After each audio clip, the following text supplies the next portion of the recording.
"You're K-ing me." Those are the true and guttural words said to a police officer who had reached out his hands, wrapped his long fingers around his victim, and then constricted, vice-like grip around the neck.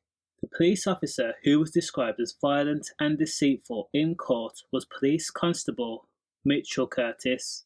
In court, the prosecution says that the 34-year-old former police officer who worked as part of the Avon and Somerset constabulary was found guilty of 2 counts of controlling and coercive behaviour, intentional and criminal damage.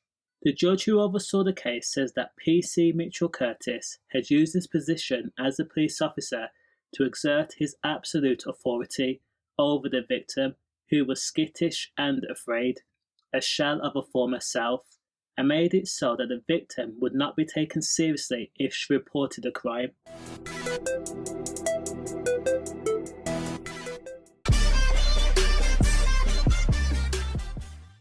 All because he was, case in point, a police officer, a person who was in a position to uphold integrity and lawful behaviour.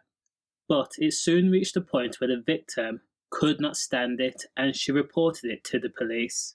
Over an 18-month period, Mitchel had used his hands on his victim, he had berated her and crushed every ounce of self-reliance that she had.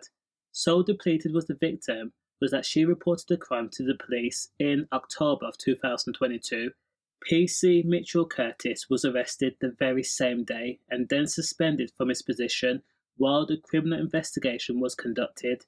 Now, despite Mitchel Curtis ensuring that his crimes took place outside of working hours, so off-duty, an accelerated misconduct hearing was held in February of this year, where his behaviour was outlined and described as gross misconduct. Now, Mitchel was told that had he not voluntarily resigned from the police force, he would have been fired. That's no consolation. Now, in order to make an example out of the now former police officer, the judge jailed Mitchel Curtis for 3 years and 6 months for his crime. Does the crime match the sentence? Let me know. Stay safe.